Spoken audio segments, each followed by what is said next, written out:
when all is said and 07. done.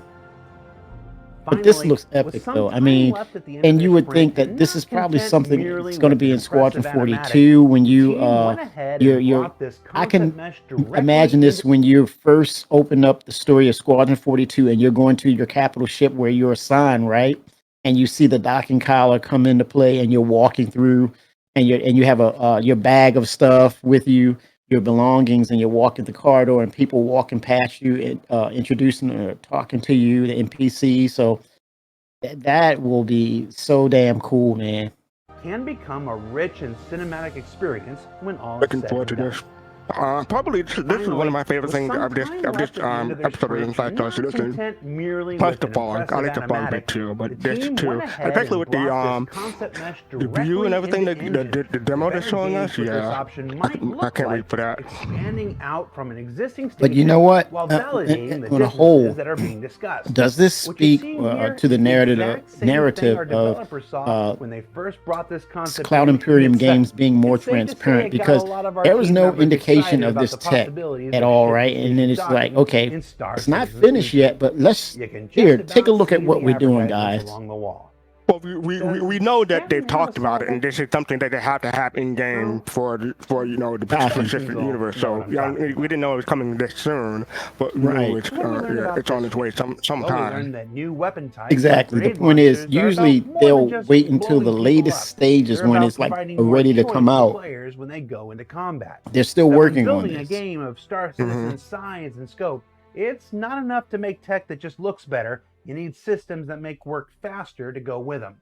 And that sometimes a concept is little more than a series of thumbnail sketches, and other times they're impressive animatics you import into Engine and walk around to check the scale. They're both good. For Inside Star Citizen, I'm Jared Huckabee. We'll see you next week. Jared is fitting. He's getting so comfortable with talking about the tech and stuff and the presenting the features of getting Star so comfortable. Citizen. He's been comfortable for a while, I think. Yeah, he's good at it, man. I mean, he's feeling it. I did like the Salt Lick reference in the episode. Yes, and for people who don't know, it's a huge Texas. It's a family-owned Texas barbecue. The grounds, they have grapevines. They have a helicopter pad there. Man, it's crazy. Salt Lick is crazy, and it's like when you walk in, there's a big barbecue pit. You got slabs of ribs, sausage hanging. Yeah, sausage is hanging, and I mean, it's just like oh my pork butts. Yeah, it's a visual. It's a visual treat. Seeing the lay of the land. I mean, it's a huge. I would say it's a compound because they have they sell wine. I mean, if you are in Texas, you're in Austin, you got to go and check out Salt Lick. It's a tourist attraction for sure, right? Would you agree with that, Scuba? Oh yeah, absolutely. Like I know in my college days, it actually used to be BYOB, so you used to just go there, you could bring whatever you want, and oh wow, you really? could have whatever yeah. It was fantastic. Still is. Wow. But they didn't have a liquor license, so you could just bring whatever you wanted. Oh wow, that is awesome. Texas is a very beautiful city, man. I really enjoyed it when I was there. And before 2018. Which city in Texas? Say again. Which city in Texas? Austin. You said Texas, Austin. Okay. Yeah. You said Texas is a beautiful city. I'm like, huh? I mean, in my mind, I was thinking Austin, so I was keeping it weird. So yeah, I was keeping it weird. So I'm good. Yeah, Austin is definitely pleasant on the eyes when you get out into the hill country and the hilly parts, for sure. Yes. Like over here, we don't have any hills. It's all flat.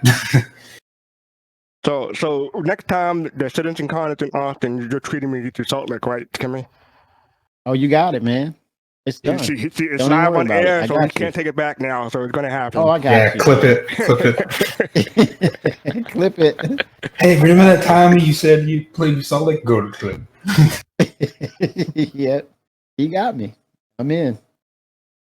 Oh, Scuba Steve, what do you think of the MPV? The MPV, the Argo. That's it. Oh, you got it. Steve, you just won, man. Ooh. Yeah. And man, they even got graphics. Oh, wow, I haven't seen this in ages. Awesome. Good going, Griffin. I love you. Thank you for that. Oh my God, he went way back. Yeah, for the money hat. Got Justin. Yeah, he fell. Dude fell. Oh man, that was ages ago. But congratulations. So yeah, get in contact with Griffin after the show, okay? Okay, well done. Thanks, guys. 07 Steve, always a pleasure, man. Thank you. All right.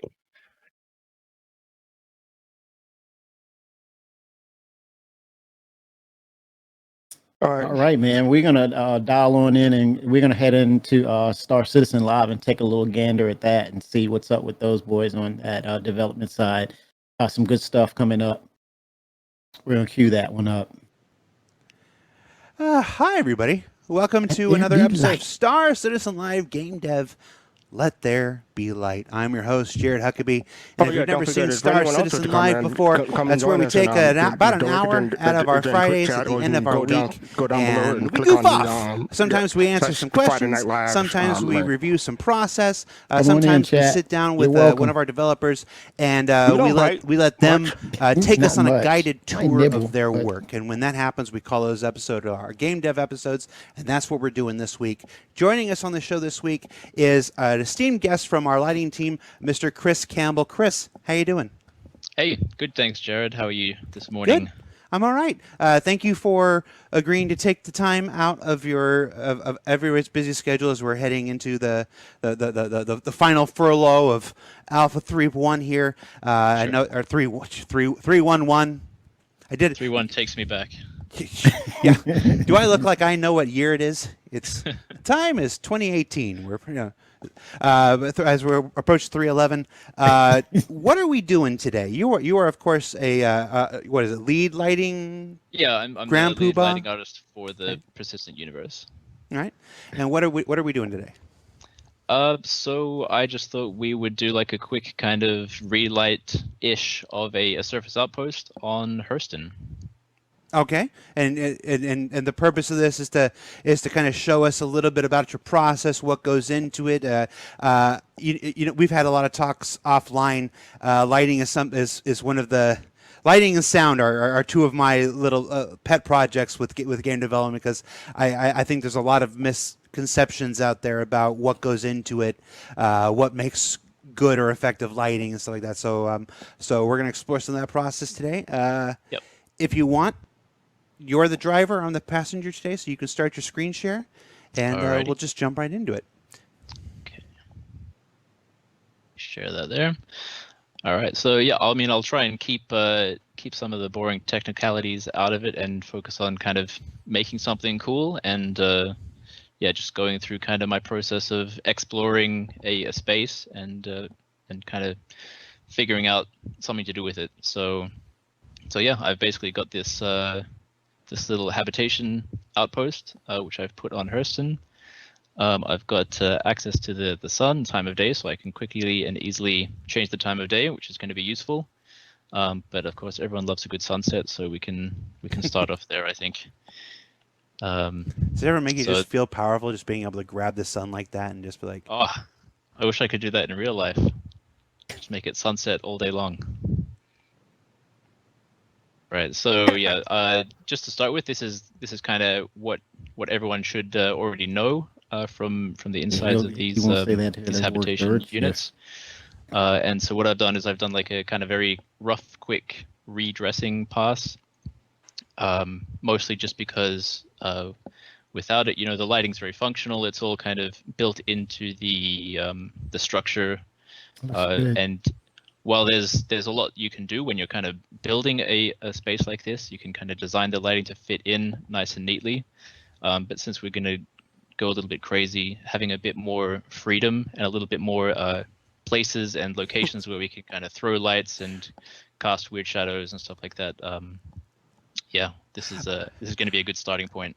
All right, so hold on, you just turned on a layer or whatever. So you started with the base model.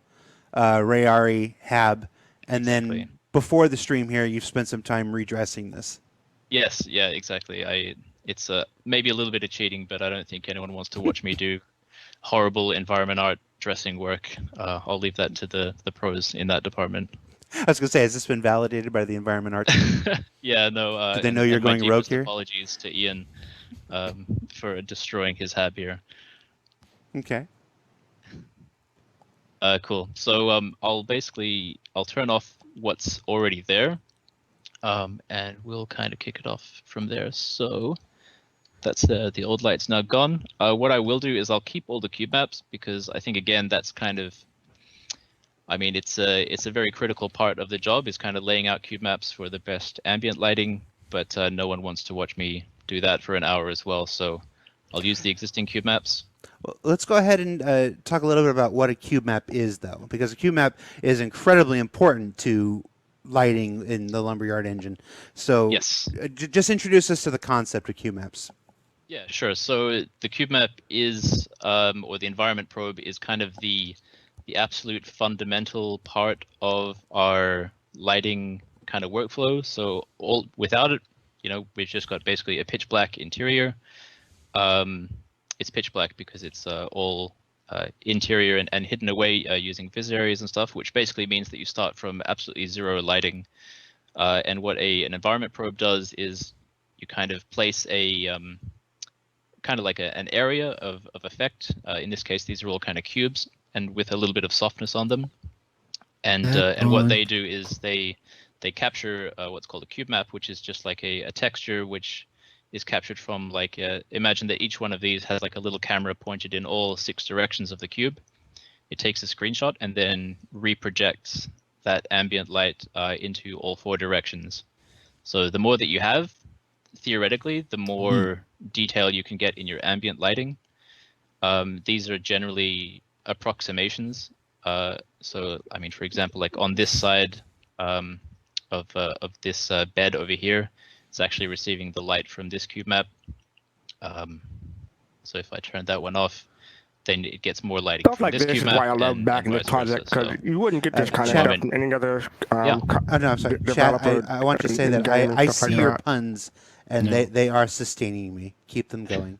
Power of the backers. So that's what a cube map is, but why do we need cube maps? Go in and develop like this. Why is this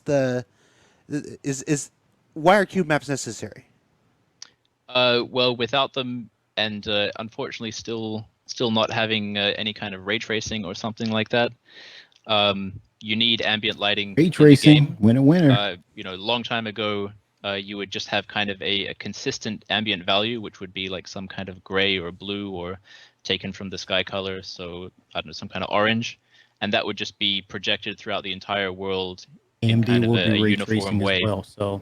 But cube maps allow us to kind of account for occlusion based on, like, the window, for example, or the ceiling or the floor, which makes things then appear darker, which gives you more depth of contrast between, like, the interior, which is nice and dark here, versus the exterior out there. Okay. Yeah. And the brighter it gets outside, I'm not sure how easily some of this will pick up on stream, but the brighter it gets on the outside, the cube maps will recapture, and then you'll get, like, even more kind of light spilling in. So if we don't have any lights at all, you get already this kind of nice base ambient lighting look. Yeah, and nice. If you want to actually see the cube maps, I can turn on, like, this little you ever, like, get the feeling that you're living in the future and the present, because stuff like this screen space reflections. So this is basically, like, all of the materials have just turned into, like, a glossy next level. I mean, kind of like totally. a chrome mirror, for example. Mm-hmm. And this shows you what each of the cube maps kind of reflection maps are picking up. So obviously towards the windows, you're getting a lot of this exterior lighting, and that's getting reprojected into the room. So when I turn it back on, you can see, like, these highlights coming in. I think on the more reflective surfaces, and this is without any additional lighting whatsoever. So this is just the base looks kind of into it. This would be something that they don't really have to dial in as much anymore. So we know, like, we know the current hotness in video cards and everything is ray tracing. Yes. and stuff like that. But not everybody will have a card that's capable of doing ray tracing. No, exactly. So, I mean, I get the feeling that ray tracing should be the new drink, where it's like fidelity heavy process.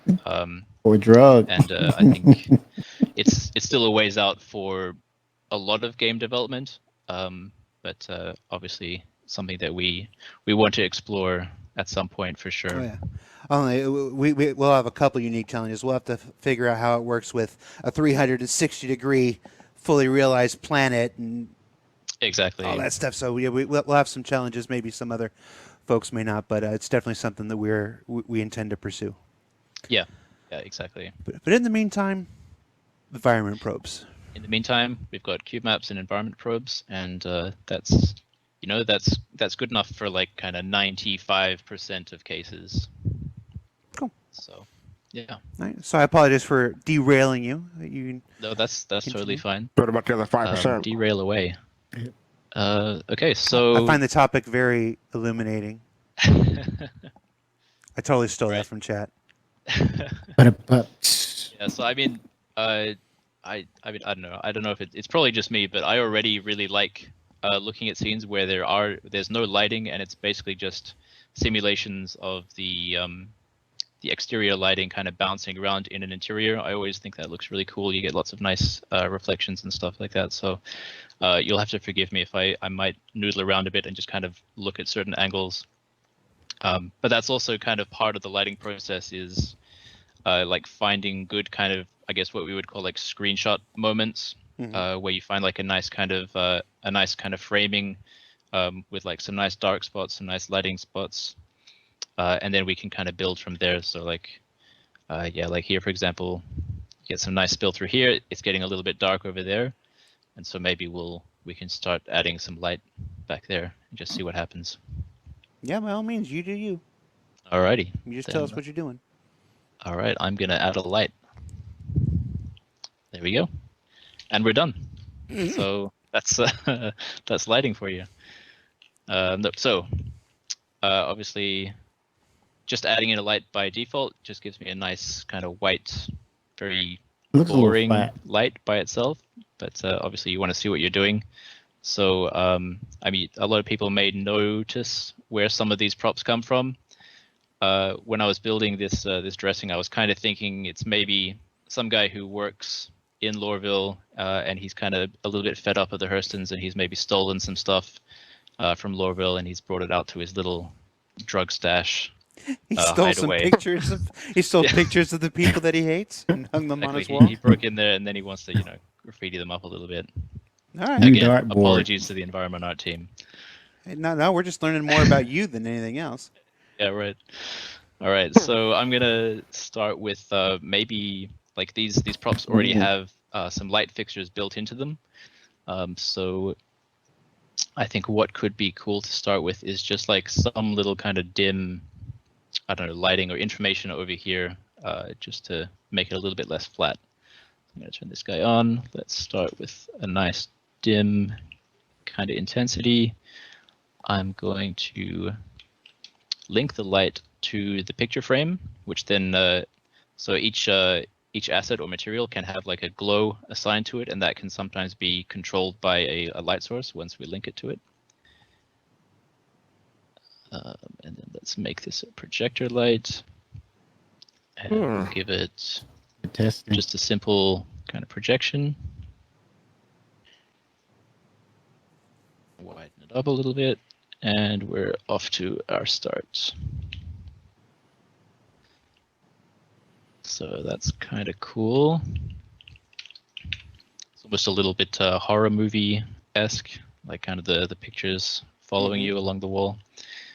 Let's go with something. I was just thinking that. You look like a horror movie. Maybe. But I think this guy's a little bit sick, so we'll use a lot of like kind of greenish yellows and stuff like that. Space graveyards with alien creatures, because we're always thinking about performance. Wandering around while you're looking for scrap. So let's make it a little bit brighter. You mentioned performance for sure. very casually there. but there's always got to be this ever looming shadow, this presence over everything you do, where you have to resist the urge to go hog wild or crazy, but at the same time, one of the tenets of Star Citizen is always pushing the envelope, as they say, as far as we can. How do you balance that? Exactly. I mean, as you say, we're certainly not shying away from expensive lighting setups and kind of pushing the boundaries there. But at the same time, obviously we want people to be able to run the game at a somewhat decent frame rate. So when we're building our lighting for environments, we always just try and keep it in the back of our mind, like some rough guidelines of how many lights we can use, how many shadow casting lights we can use, and how many lights are overlapping in the scene at any given moment. And those are just kind of things that you feel out as you work on the project a little bit more. So I've got some numbers in my head. It's more a habit at this point. So I just kind of wonder if ray tracing will help him. I don't want to, reveal too much of the magician's secrets, but you mentioned it, shadow casting lights. Yes. The existing of a shadow casting light implies the existence of lights that don't cast shadows. Yes, exactly.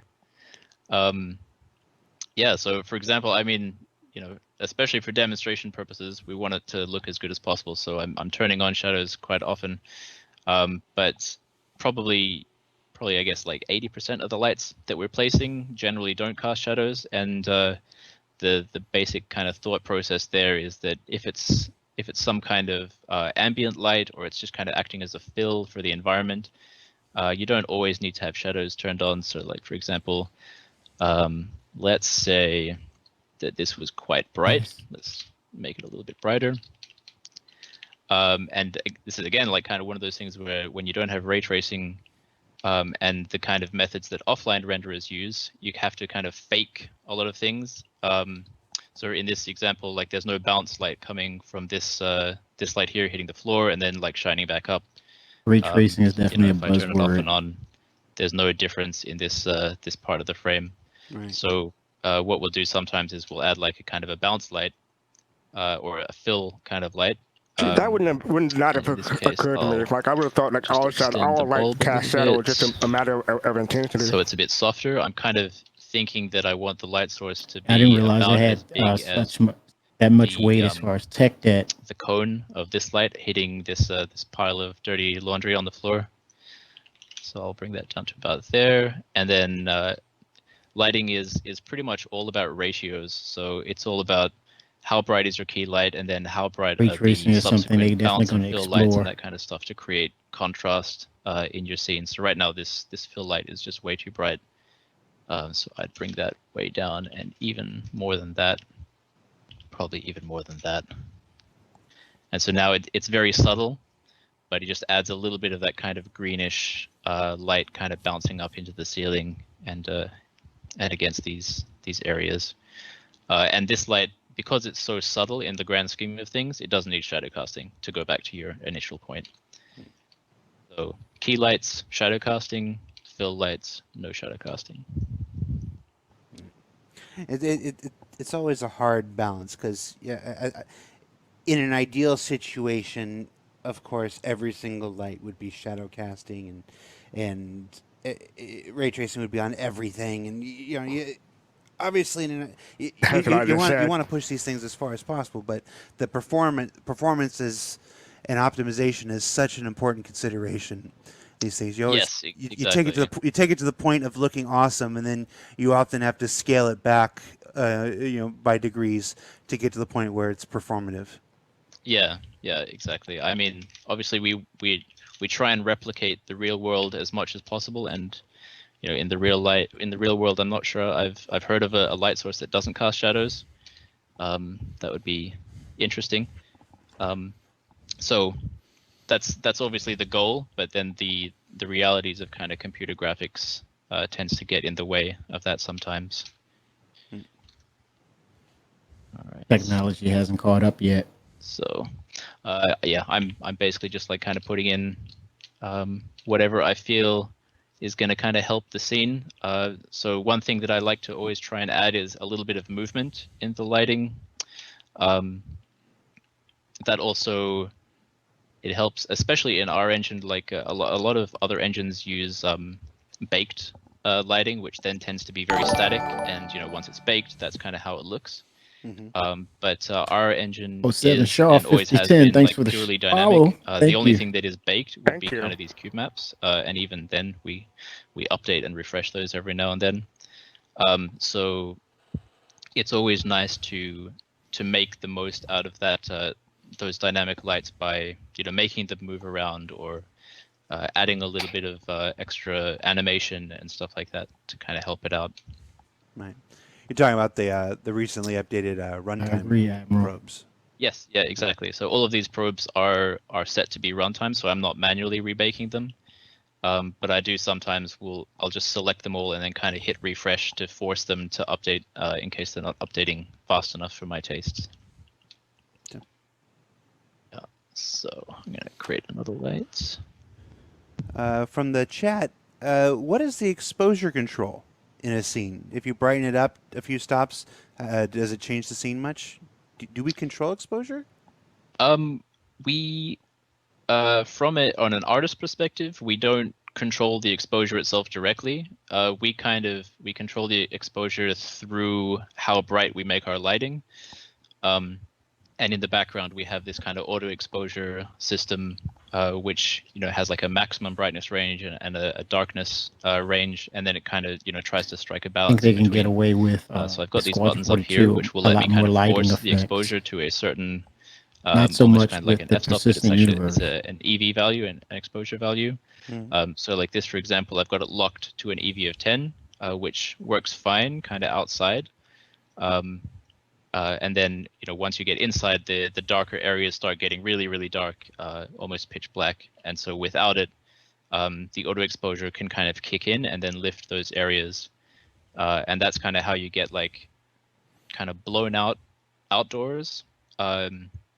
And then when you're outside looking in, then you'd get kind of like darker looking interiors from a distance until you kind of enter them. So that's kind of how we work with our dynamic range, but we don't actually have any individual control. Like say, if I wanted this room specifically to be a certain exposure brightness, I don't have that control, which is fine because we have so many locations in our game. Having that extra level of control just means more time tweaking it, more opportunities for bugs to appear, that kind of stuff. Yeah. I know Star Citizen and Lumberyard support HDR. How does that affect your work? Like HDR monitors, or yeah, like your monitor, like high dynamic range monitors and stuff. Does that does that play a factor in how you light a scene? Not so much actually. The HDR system is kind of like it's a back end kind of a graphics system, which will I mean I don't know the technicals, so you'd have to ask someone like Ali. Yeah. But basically it's all kind of behind the scenes, so it takes whatever we've lit and then it pushes things in certain directions to work for HDR.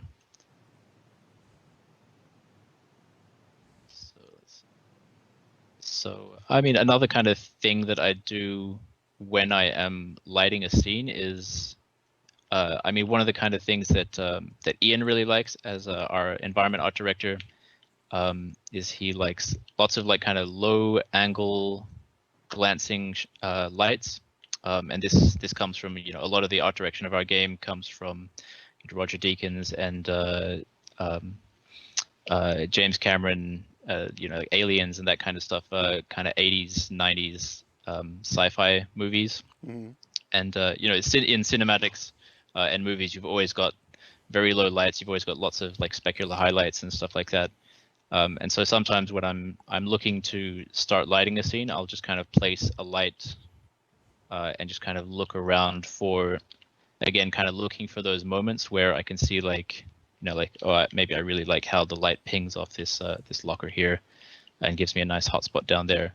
And then when I find a spot where I like the light, then I'll try and find a way to motivate it, either by adding a light fixture there, or something glowing, or some reason for the light to be there.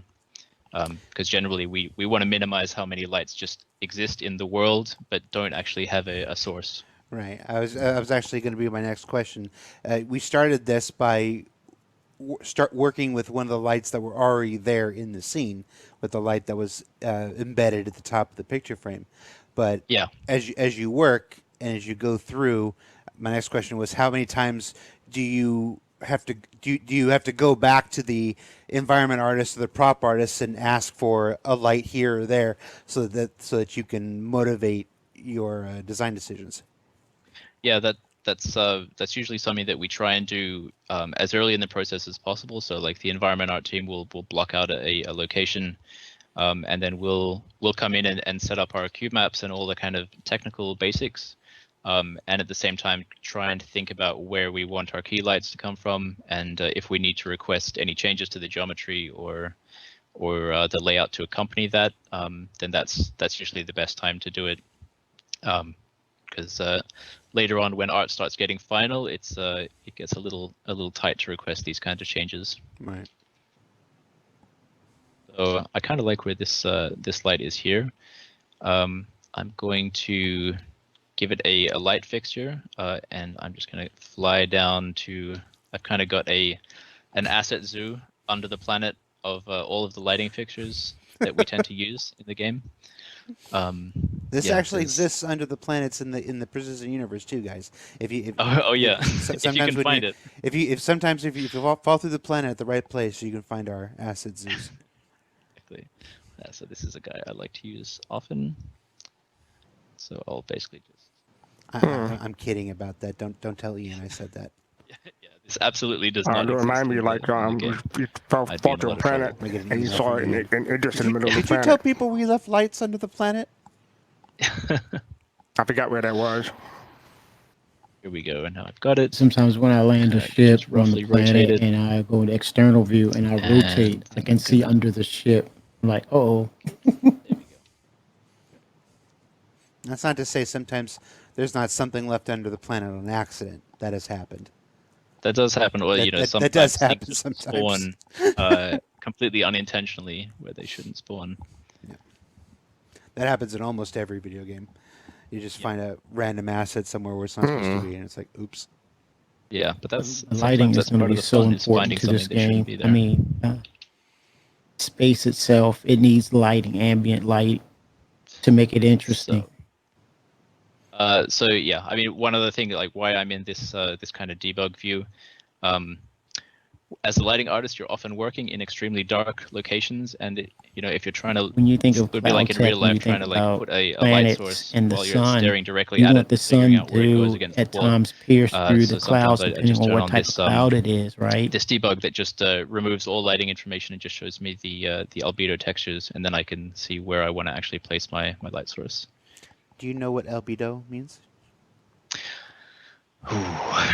That's you're putting me on the spot there. I mean, I know roughly what I don't know what the origin of the word is. I assume it's probably Latin or something. It's all right. I've asked this question on 3 different shows where it's come up like this, and nobody's had the answer.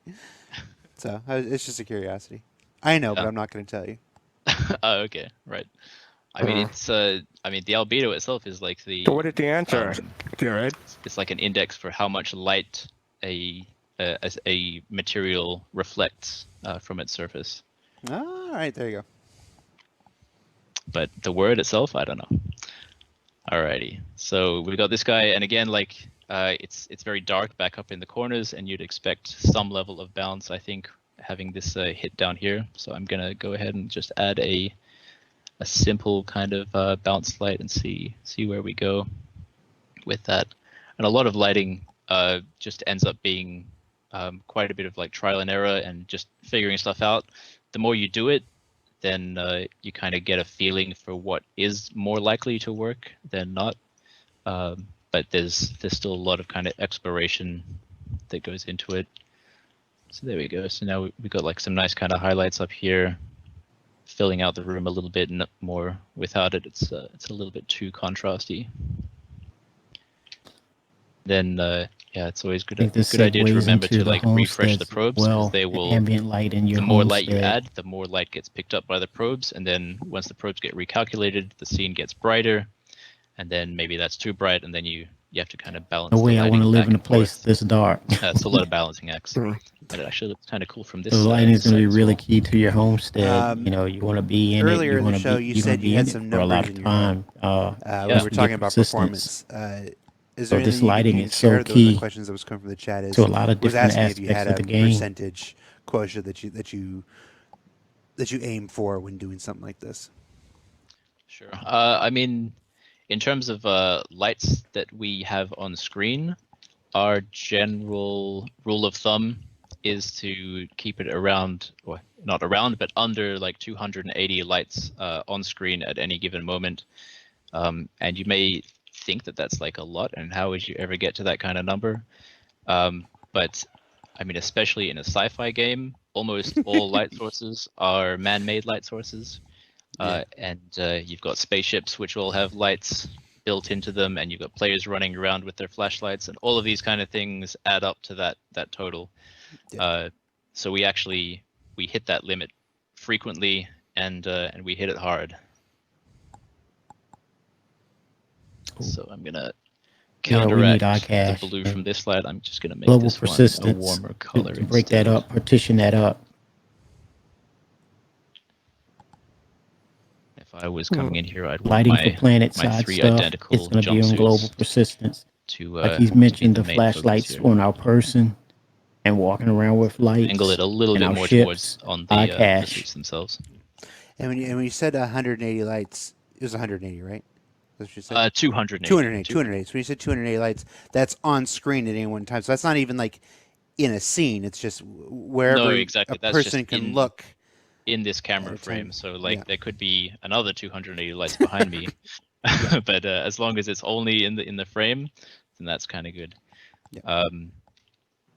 So yeah, I mean some environments like big city locations and stuff, you know, the total number of lights in that location could easily exceed like 1,000 or 2,000 lights that we actually end up placing, and then we use as many tricks as we can to kind of keep that number down per frame.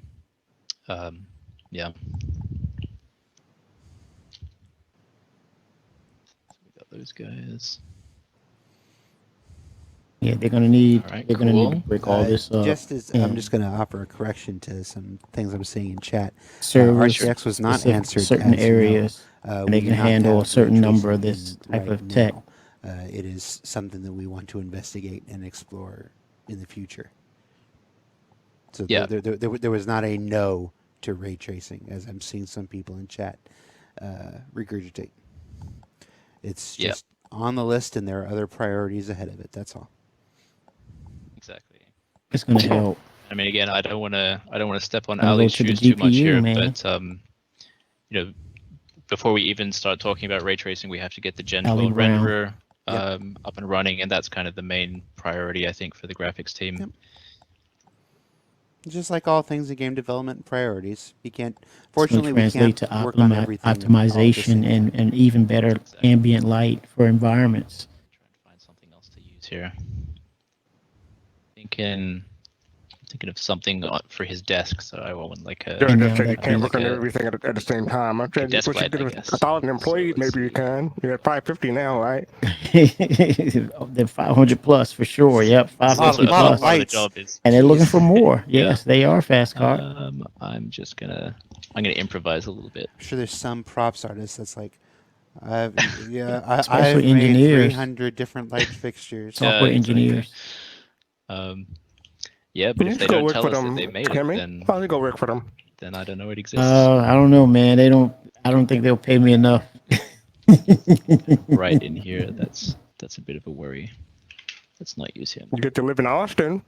I know, right? It's tempting. It's tempting. Where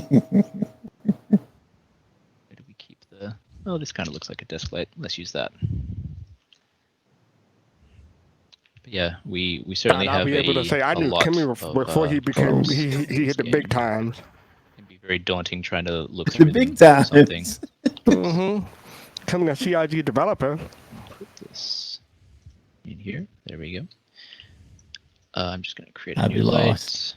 You wouldn't even hear from me anymore. I'd be buried in data. I'll be one of those little people Link it. that you think when you get those No. achievements and everything. No, what Is that achievements? I'd be things? buried in data, See? man. Nope. And everyone look at me and say, "When? When?" Actually, oh, there it is. Okay. Blackwater Goat. All right. 07. In Thank you for the process, follow. and add a texture. Let's use something a little bit different now. Let's go with this one.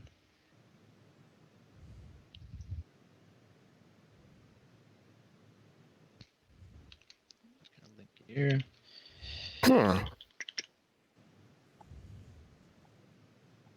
It's funny that when you turn on the lamp in game, it's not as simple as turning on the lamp. My life a little bit harder, so now I have to manually. Oh, thanks for the sub, Blackwater Goat. 07 Thanks to for you. the sub. Thank you, sir. It's all about finding the right camera angle to move something 5 centimeters. Mm-hmm. All right, that's that there. Let's widen it up. Let's turn on the shadows. See, as Link a the lay light person, to I the probably think it's like, oh, you just turn on the light, mesh dude. Light will itself, and then show. I But can, no, like, they got to drag go them through all around this together. stuff Yeah. in order to get Find it just a right. decent kind of position for it. Yeah. We've had some questions about the aspect ratio you're working in. This looks like what, Yes. 21:9? Yeah, something like that. It's an ultra wide ASUS Predator. You're not getting paid. Don't do that. I'll take my check now, ASUS. Shameless plug. Is there an advantage for your workflow to work in a ultra wide, or is it just something you like? Initially, when I first got it, it took a little bit of time to kind of get used to having such like a wide screen, because I like having more vertical space as well, like especially when you start having like all these properties to adjust. I'm still using You can the never have enough normal vertical wide space. screen. But the more that I've worked you know with it, what? This is not if I new ever go ultra wide, conversation. I'll never go back. it's absolutely awesome for having just like a Yeah. massive viewport. Yeah, this is that you not can new work with. conversation, fastcart. I mean, it's and at the this same has been time, an like, old conversation going on with in the more regards mainly with cinematic you Star want to get, Citizen. obviously the A wider lot of backers screen, are looking for that full and emotion, then it just makes it immersion really easy to like get those kind of cinematic angles in game. and wide now kind of you lead talk about box the moments. curved and the ultra wide So monitors that's good, but to definitely get what you helps more is the second into monitor, these beautiful which, graphics is not being in the shared at the game. moment, where I've got like it's just Yeah, and I'm not toolbars about and, to and knock other anyone kind of tool anyone windows. else's preference. If they want to go ultra wide, Would be impossible cool. Do you want to go without a second curved? monitor, Cool. for sure. Yeah. Okay. Especially for this game. I mean, it fits it, right? This is what you need to do for this. Yeah, whatever you need to for your enjoyment. Cool. Yeah. It's a chain we have here. And in the States. it's one Storage common just is factor. nothing but light. It's a beautiful game. It's With that. beautiful.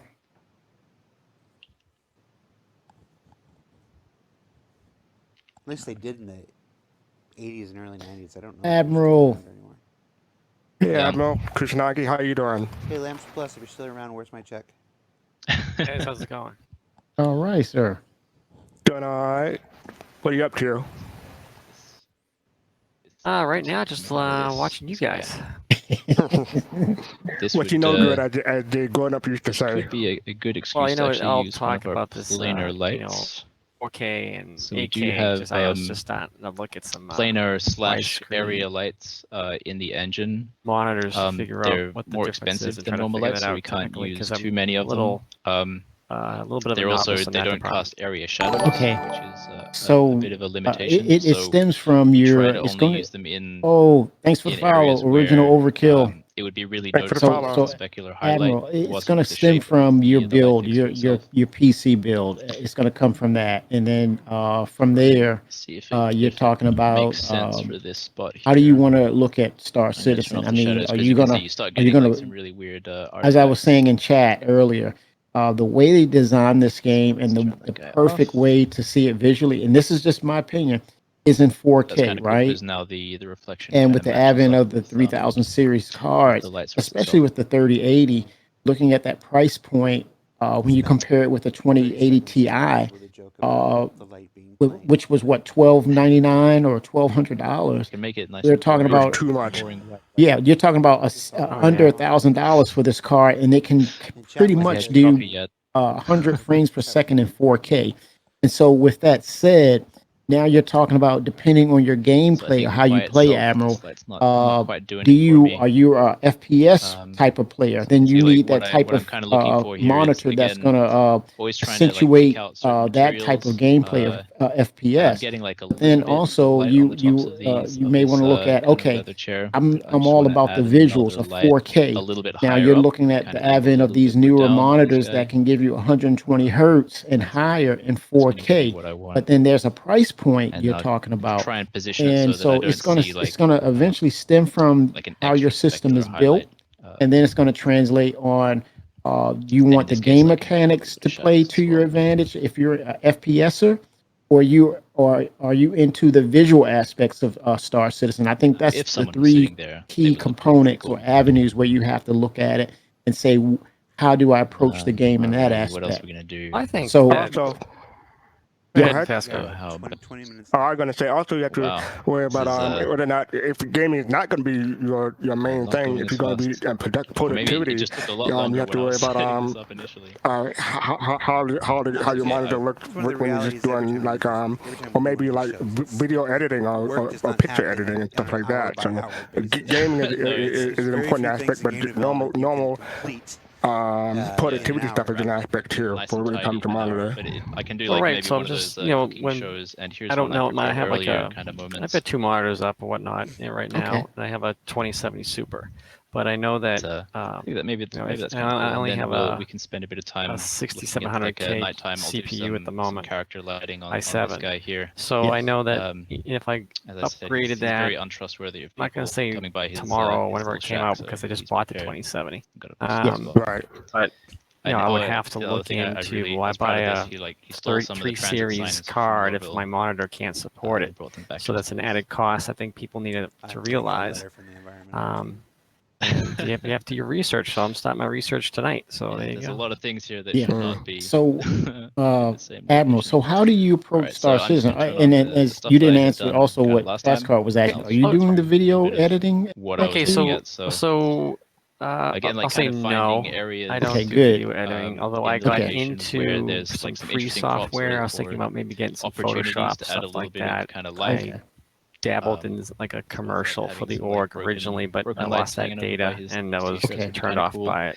And Kimmy, to your comment, I think that really when you look at the first-person shooter and the graphics, you both want, if you can afford it, you want the game to look as good as you can, and then and it kind of matches means you're the Hearst good in a shootout too, then Lorville CBD that's a bonus perk. But like you and fastcart have mentioned, Death of the Spaceman, like I'm a sniper type personality. Kind of matched up. I don't want to go in there and like get blown away unless he's a little bit lonely. Unless I'm wearing like I'm a miner at heart, so you got to have some unless I'm wearing a Titan suit, that's not gonna happen. When you're so I would say, based on that and what you're telling me, then it's all about the visuals. It's about longevity into the game. So you would want to build your system around getting into that full environment and immersion of Star Citizen, because it speaks to you. It's saying basically you're going to enjoy it even more when you have that hardware that's going to back up to what you want to do in the game based on. If you're mining, you're in the game, I mean, you all remember that the commercial. I don't even know if it was a SIG commercial. I just remember like really good, really interesting. It was kind of like the Chris is not the person guy. It was ending, and it was like he was just looking into outer space, and it was like this amazing.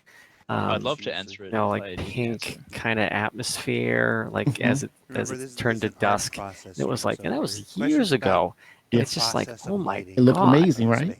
Like that was then, and imagine what's going to be like in 2 years. My concern, like through my text tonight, was that as long as they keep up with technology, the game will get better and better. But they have to think about ray tracing, and they have to say, hey, maybe you can't do it now, but in 3 years, that might be the norm. So what I'm going to do now and is both aspects of the GPUs, the industry, they're all looking at. Obviously, NVIDIA is all in. They spearheaded it, but AMD is going to do a software solution to ray tracing as well. So there's some advantages to that as well. It's baked in as hardware for NVIDIA, but with the software solution, you have raw power of the GPU, and as further iteration of software is updated in regards to ray tracing, it's a software update for AMD. So you can, it's apples to oranges in that comparison. But when you look at the 3000 series with raw power in that regard, it's ready for you to say, you got two monitors, it will run it fine. If you're not ready to go to 4K, the next step up from 1080, 1440, you're still compliant, you're still ahead of the curve. So yeah, I would say in regards to the 2070 that you have, it's a great card, right? And so with that said, if you're approaching the gameplay and approaching Star Citizen from a frugal and smart approach, then I would say look into your motherboard and your CPU to match up to that 2070. And then once you've actually invested a good deal in the CPU and the motherboard, then you can look at the 3070 down the line, and that will get you aligned to say, okay, what type of monitor do I want to get into further on? Because then you have the advent of the 4Ks becoming much more affordable. And so then you're saying, okay, then I've set this precedent of setting these stages of upgrades, right? And being smart and frugal to that approach. So CPU, motherboard, stick with the 2070, then look into the 3070 or 3080 further down the line, and then upgrade the monitor to 4K. And then with the advent of persistence, global persistence, iCache, and the Gen 12 and the Vulkan technology coming in, you're going to be in a perfect state right there, Admiral, when you're talking about getting into the game and making it a destination. Basically, your Ready Player One oasis of mining or salvaging and just getting into the game and looking at the visual. So I would approach it from that point of view. Well, and then also, fastcart was saying, he said the 480 was the biggest desert thing in 2012, and I think that's just about crowdfunding era. And I'm gonna there we go. That might be the case. It might be the 4080s. I might have been wrong. It might have been the 680, but the 480 sounds right. That's better. Just a little bit of you try to do it economically, but that'll be fine. I'm just gonna add to it. Chasing after a rabbit. Yeah, right, but so, it's all about setting the game up to your style of gameplay. I mean, yeah, you get on that merry-go-round and it's turning and then it's turning. It's never gonna be the perfect time to get on because things are constantly moving. Points of interest, that kind of How stuff. do you guys see so for a CPUs? character, I think it's looking for right now it's CPU intensive. Is that right? And what Star I don't Citizen have is? anything immediately motivating in the scene. I've got these guys back here. So well, they're shifting it from CPU intensive to making it more GPU intensive, and that's going to help a lot. So, as I said, the 2070 is good where you are, but you would definitely want a CPU. Bring that CPU up to snuff. A 6700. It's getting a little long in the tooth, but there's a lot of options out there for you. I would do that. Intel, like we all know that Intel did the Optane with them. We've talked about that in the past on the show. Yes. And I have to wonder, and you can go to Intel's site now, and they're selling Optanes for $5,000 a pop for their upper level tier.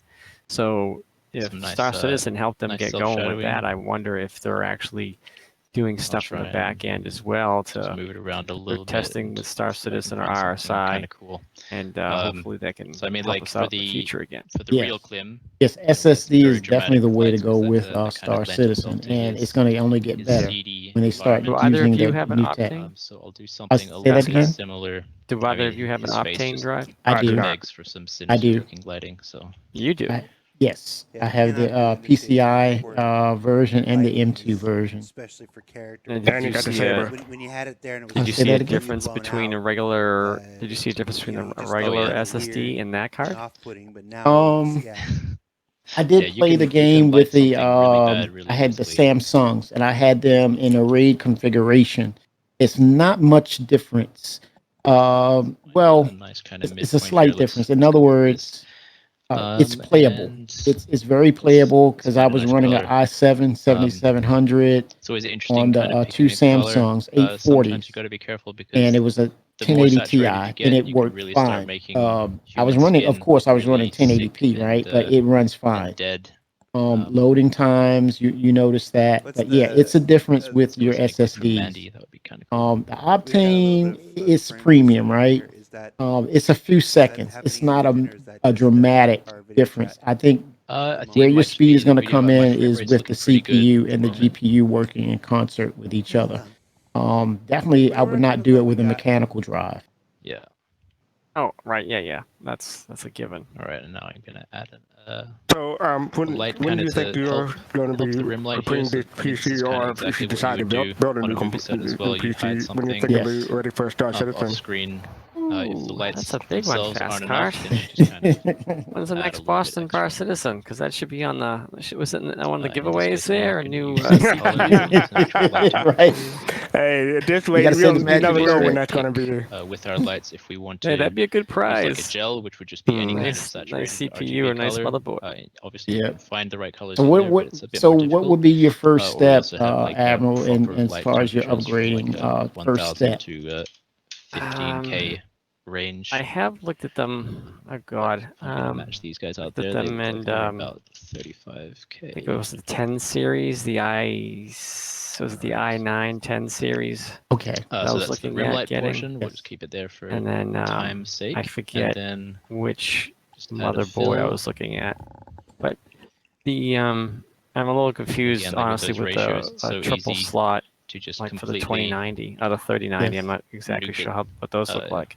with But, the light being too bright. So let's I while this person is up on the screen right now, I just think he needs a hospital because he looks like he's had a little bit too many stims. Wallace Clem. slightly bluer. Although if he's like playing with some Go ahead. If he's selling some black market colors. blades I can use for my PD weapons, I might hit him up.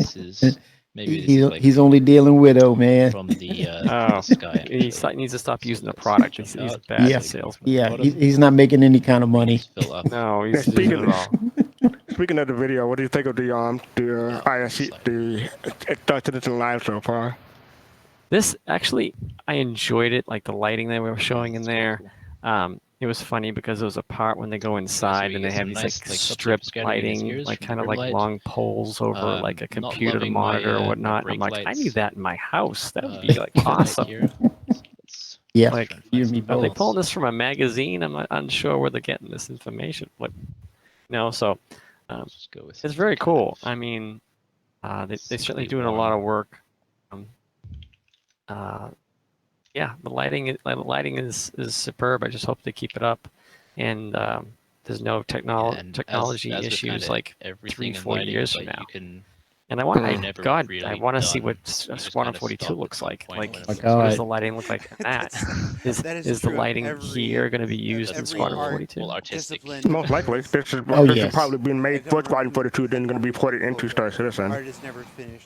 And as I said earlier, they'll be able to add more lighting in the single player aspect of the game, as opposed to the persistent universe where they have to dial some things back because of the magnitude and volume of the game itself in the PU.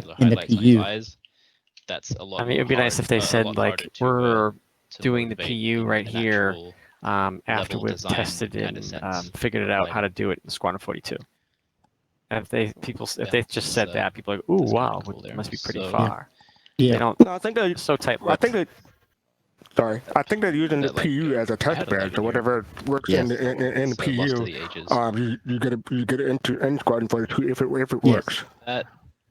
Oh yeah, definitely. But I'm trying to remember, like body dragging and stuff like that was scheduled in Squadron first, and then like 6 months later, 2 patches, it supposed to come out of another day. The PU.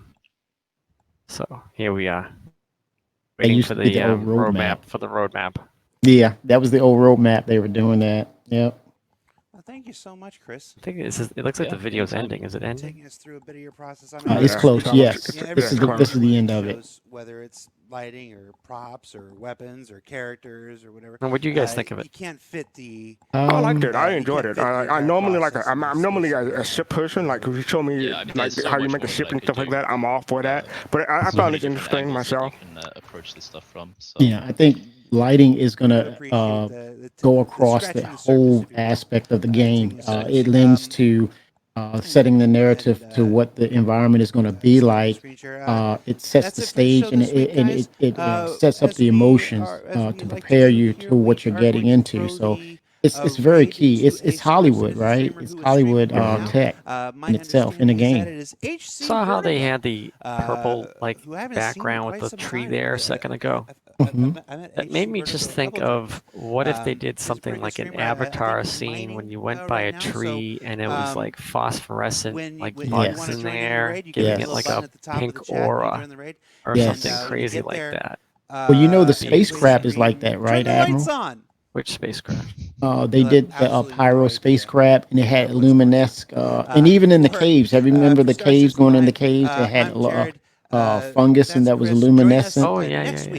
I just want it like flying and stuff like that. I want to see like fireflies or something like an alien firefly. Yes, the Avatar type planets. And also I want to see it in nebulas as well. Get the cloud tech. The lighting is going to go... Yeah. Say it again, Admiral. You want space penguins? Well, we kind of sold out. Yeah, exactly. We have the stuffed animal version already, so it happened. Well, you know what? We're going to probably see that with space whales, I would imagine that. All right. So next up, we do the inside the Star Citizen Live. We do a machinima, and this week we're doing F.C.U. Task Force, a Star Citizen machinima by Wailander. So we're gonna roll that. I don't know if anybody else wants to come into chat and take over, but I'll hang out as long as you guys. Computers now have primary control. Oh my gosh. I always remind people. Thank you guys. Yeah, if anyone else wants to come in, feel free. And remember to buy a damn cup. Oh yeah, we have you doing our job better than we are. You can buy a Soul Citizen T-shirt. Okay, Admiral, you're killing us now. Mug. You can get a mouse pad. Stop by. Please buy the damn cup. Stop by a merch store and get something. Please buy the cup. Please. Yeah, I'll watch this. Yeah, I watched this earlier. It's a pretty good one. I haven't seen it before.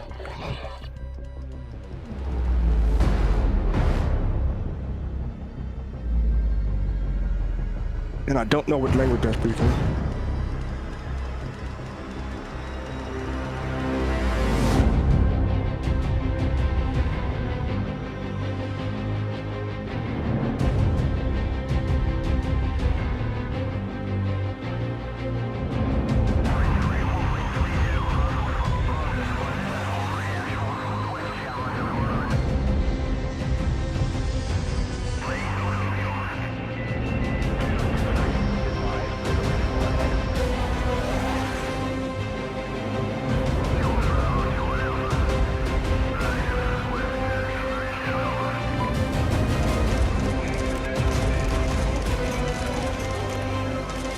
Some of the shots in this, machinima had me wondering, like, how many takes did they have to do in order to get that one shot? Wow. Yeah.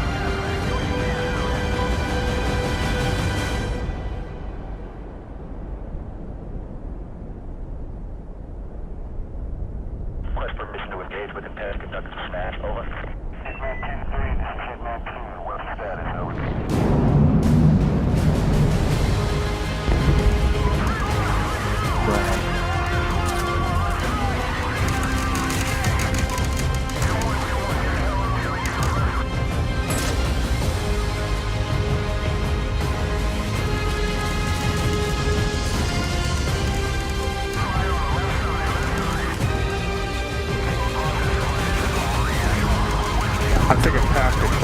a shot with them all saluting at the same time. I'm pretty sure that might take at least 10 tries in order to get them all timed correctly. Or maybe they did it all in one take. I don't know. I wouldn't be surprised. I would be surprised if they did it in one take. fastcart.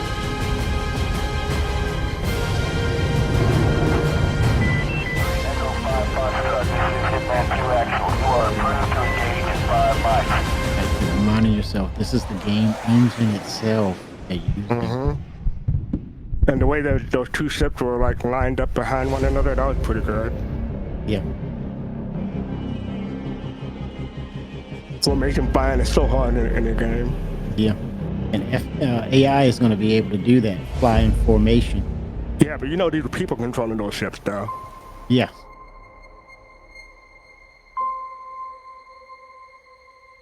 Amazing.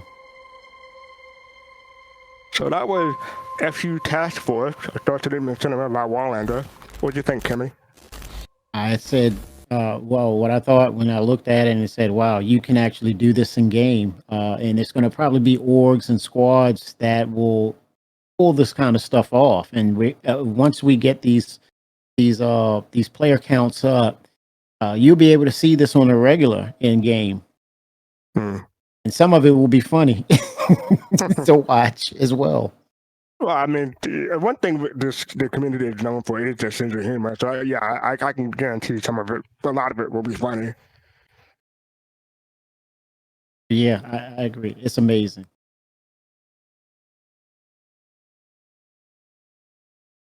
Admiral, are you still there?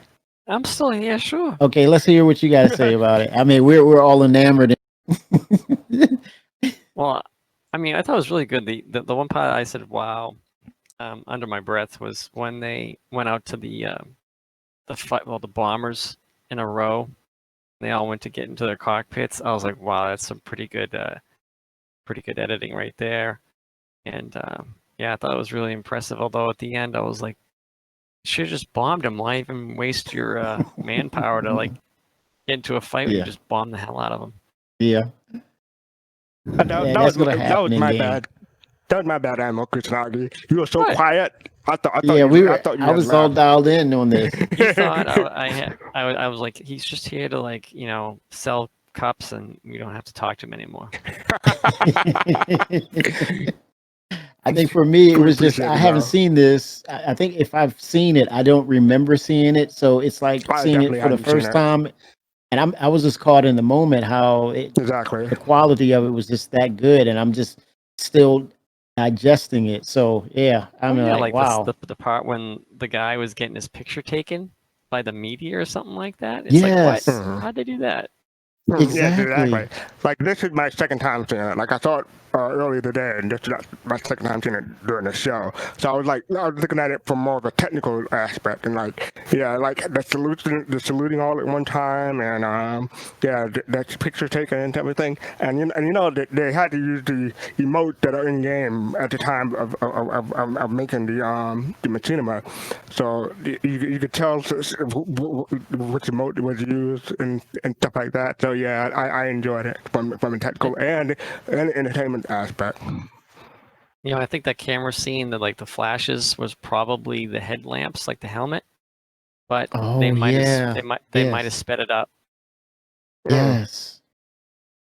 I don't know, Admiral. You might want to reconsider. Or they could have done it like real fast. I don't know. I'm kidding. No, but you're probably right. They probably sped it up. Wait, I might want to reconsider what?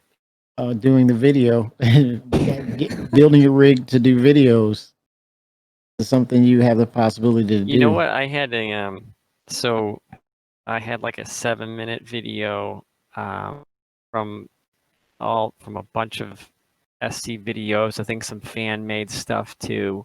Yes. I'm not sure. I think Star Citizen used them, and it was using a song from the movie Oblivion with Tom Cruise. Beautiful music. And then there was I think M83 was actually M83 is the one who made it. Yep, M83. Yeah, and they had a woman cover it from I think France or something like that, who was helped out. Anyways, so I I even like when I put like a Neil. Is it Neil deGrasse? Is that his name? Neil deGrasse Tyson. Yeah, Neil. I even put a quote in, and I put a couple quotes in the whole thing.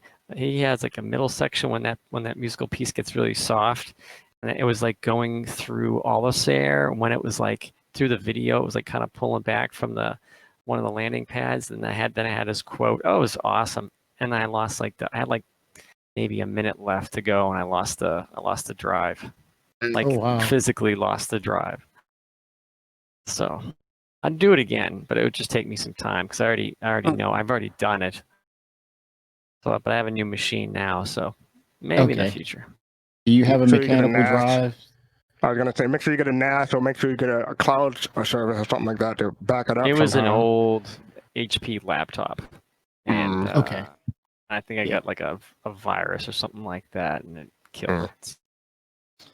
I was going to suggest having a couple of mechanical drives set in a RAID array that will you can use to save like music and video. That's an option as well.